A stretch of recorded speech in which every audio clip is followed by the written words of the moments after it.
Welcome students, welcome back to my channel. आज हम एक बहुत ही इम्पॉर्टेंट टॉपिक पे बात करेंगे जो है नीट काउंसलिंग प्रोसेस। काफ़ी स्टूडेंट को इसमें काफ़ी कन्फ्यूज़न रहता है कि AIQ में काउंसलिंग कैसे होता है, स्टेट काउंसलिंग कैसे होता है, राउंड 1 राउंड 2 क्या है। तो आज हम इसी को डिस्कस करेंगे और ये भी डिस्कस करेंगे कौन से कॉलेज सेंटर के अंदर आते हैं, कौन से स्टेट के अंदर आते हैं। मुझे लगता है इस वीडियो से आपका सारा कन्फ्यूज़न दूर हो जाएगा, तो लास्ट तक बने रहिए। तो जो पहला ये है, जो हमारा DGHS है, the directorate general of health services, on the behalf of MCC will conducted the online counselling. जैसे MBBS और BDS के लिए ऑनलाइन काउंसलिंग कंडक्ट होती है, BMS BHMS उनके लिए भी होती है, उनके लिए अलग काउंसलिंग होती है, उनके लिए अलग साइट। जो MCC है वो नीट की है, जो आपको MBBS के लिए सीट चाहिए वगैरह के लिए, MBBS और BDS के लिए, तो उसमें MCC करती है काउंसलिंग, ठीक है। For the online counseling process, candidate will be required to register online with DGC and registration process है नीट 21 का जब स्टार्ट होएगा तब आपको क्या करना है, रजिस्टर करना है।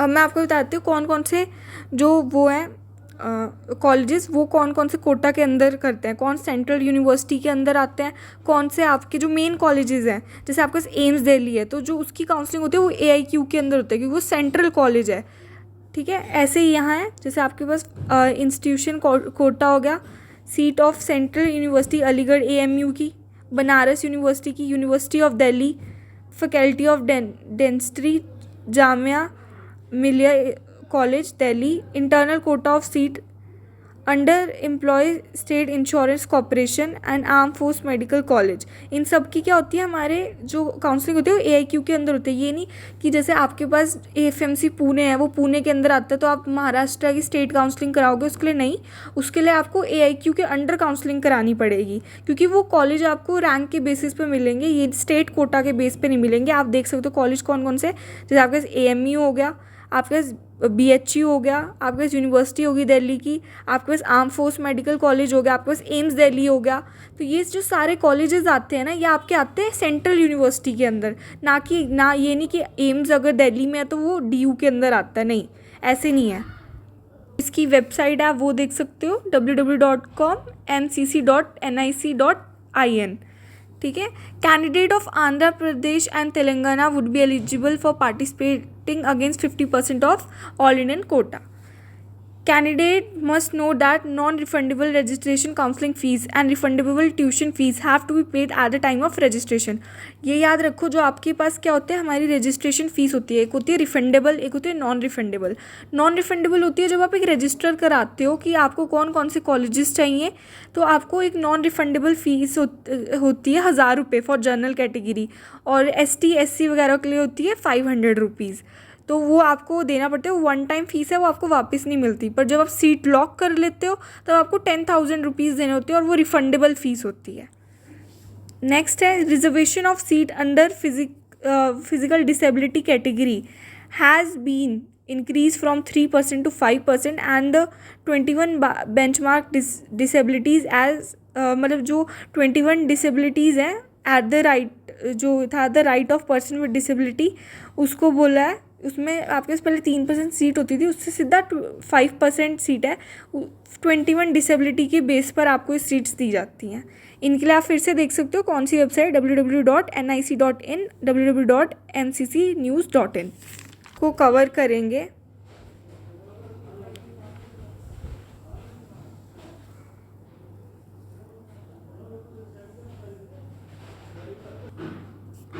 तो पहले कब स्टार्ट, जब आपको अलॉट डेट दी होगी कि भाई इस दिन आपकी काउंसलिंग प्रोसेस स्टार्ट है ऑनलाइन काउंसलिंग का, उस दिन।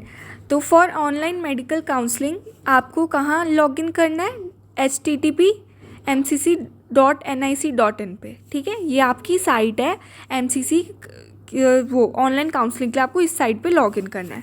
नेक्स्ट प्रोसेस क्या है, registration, submission of choices, view indicative seat, allotment, modify and lock. तो मैं आपको एक चीज़ बता देती हूँ बच्चों, सबको ये लगता है कि हम ना सिर्फ 5-6 कॉलेज ही वो कर सकते हैं, कि जो हमें 5-6 कॉलेजेस पता है उनको, ऐसा नहीं है। आप नंबर ऑफ़ कॉलेज कर सकते हो। पर हमेशा याद रखो, आपको अपनी प्रेफरेंस याद रखनी है। आपको लगता है कि जिस कॉलेज का ज़्यादा चांसेस हैं मिलने के, तो उसको अपनी फ़र्स्ट चॉइस में रखना, और जो जिनका आपको लगता है नहीं कम है, उनको आप अपने नीचे नीचे नीचे नीचे वाली चॉइस में फिल करते रहना, तो वो ज़्यादा ठीक रहता है। आपको फिर पहली ही काउंसलिंग का कॉलेज मिलने का चांस मिलता है। ठीक है, तो याद रखा, रजिस्ट्रेशन करना है सेकेंड स्टेप, फिर सबमिशन ऑफ चॉइसेस, कौन कौन सा कॉलेजेस है आपका, वो प्रेफरेंस पहले रखना जिसका मिलने का चांस ज़्यादा है। ठीक है, वो ज़्यादा ठीक रहता है। एंड फिर सीट को आपने सिलेक्ट, जब आपको मिल जाएगा अलॉटमेंट, तो लॉक करनी है सीट। ये नहीं कि आपने सिलेक्ट करना है, लॉक नहीं करनी। लॉकिंग बहुत ज़रूरी है, नहीं तो आपके नाम पे वो सीट रजिस्टर नहीं होती। अब first round of seat allotment, अब जब आपका सीट लॉक कर दिया आपने कि हाँ, तब आपका क्या होगा, फर्स्ट राउंड होता है सीट अलॉटमेंट का। इसमें क्या होता है, इस सीट अलॉटेड और नॉट, जब आपका काउंसलिंग का फर्स्ट काउंसलिंग का रिजल्ट आ जाता है 6-7 दिन बाद, तो उसमें ना पता चलता है कि आपको सीट मिली, जिस कॉलेज को आपने प्रेफर किया था नहीं मिली। डरना मत, जनरली क्या होता है फर्स्ट राउंड में सीट्स नहीं मिलती हैं। ठीक है ना, तो ऐसे डरने की बात नहीं है कि हमको नहीं मिला, मार्क्स तो हमारे थे, ऐसा नहीं है। ठीक है, तो अगर आपको मिलती है, येस अगर मिल रही है, तो क्या है, required to the allotted institute report. आपको क्या करना है, अगर आपको मिल गई सीट, तो आपको क्या होता है, एक ऑफलाइन काउंसलिंग होती है। ऑफलाइन काउंसलिंग में सिंपल क्या होता है, आपको उस इंस्टीट्यूट में जहाँ आपको सीट मिल रही होती है, वहाँ आपको रिपोर्ट करना पड़ता है। आपके जितने भी, मैंने एक वीडियो भी डाली थी कौन कौन से डॉक्यूमेंट्स होते हैं, एक डॉक्यूमेंट्स है वो वहाँ ले जाने पड़ते हैं। ठीक है, फिर वहाँ जाके पता चल जाता है आपको सीट लेनी है नहीं, आपको अटेंड करनी पड़ती है, ये इंपॉर्टेंट है। और अगर है नो, आपको फर्स्ट राउंड की काउंसलिंग में कोई सीट नहीं मिलती, तो कैंडिडेट जिनको नहीं मिली है वो सेकेंड राउंड की काउंसलिंग में पार्ट लेगा। राउंड 2 क्या है, display of newly added and vacant seat are also anticipated vacancy likely to be available after the convention. देखो, जो आपने ना क्या होता है हमारा, जैसे आपने फर्स्ट राउंड में वो हो गया, आपने अपने कॉलेजेस भरे, आपको सीट्स नहीं मिली, तो आप दोबारा से उन कॉलेजेस को भर सकते हो, ये नहीं। तो सेकेंड राउंड की काउंसलिंग में ना आपको पता चल जाता है भाई इस कॉलेज की सीट्स खाली हैं, इस कॉलेज की नहीं है, तो उसमें ना फिर आपको ईजी रहता है कि हाँ मैं इस कॉलेज को दोबारा से काउंसलिंग में लूँ या ना लूँ। For choice submission for seat allotment आपको सेकंड राउंड में जाना पड़ता है, और उसमें भी क्या है, सेकंड, ये मत सोचना कि आपने फर्स्ट राउंड में जो चॉइस लॉकिंग कर दी, चॉइस सिलेक्ट कर दिया था, वो आपका सेकंड राउंड तक वैलिड रहेगा, ऐसा कुछ नहीं है। आपको सेकंड राउंड में हर चीज़ न्यू प्रोसीजर से स्टार्ट करनी है, उसमें भी आपको सिलेक्ट करना पड़ेगा, उसमें भी आपको सीट लॉक करनी पड़ेगी। और ये मत सोचना कि आपको 10,000 दोबारा पे करने पड़ेंगे, ऐसा नहीं है। ठीक है ना, एक ही बारी में हो जाता है। तो इसमें क्या है, फिर आप दोबारा से अपने प्रेफरेंस के अकॉर्डिंग सीट फिल करोगे, और वो सब भी सेकेंड राउंड में मैंडेटरी होता है। ये देखो, exercise fresh choices, views modify and seat lock choices, मतलब आप नया सब कुछ कर सकते हो। सेकंड, अब क्या होता है, जब सेकंड राउंड के आप ना सब कुछ अपने कॉलेज सिलेक्ट कर लिए, आपको लगा कि हाँ ये कॉलेज ठीक है, वो है आपको, तो फिर आपने जब सीट लॉक कर दी, तो उसका भी 6-7 दिन बाद रिज़ल्ट आता है। 6-7 दिन बाद रिज़ल्ट आएगा, उसमें भी 2 ऑप्शन है, आपको मिल गया या नहीं मिला। 2 राउंड्स में इज सीट अलॉटेड, तो फिर क्या है, आपको उस इंस्टीट्यूट में पहुंचना है, काउंसलिंग फिर एंड। ठीक है, अगर सीट नहीं मिल रही तो काउंसलिंग एंड, पर उसके बाद भी मॉपअप राउंड्स वगैरह होते हैं, आप BAMS BHMS की काउंसलिंग के लिए जा सकते हो।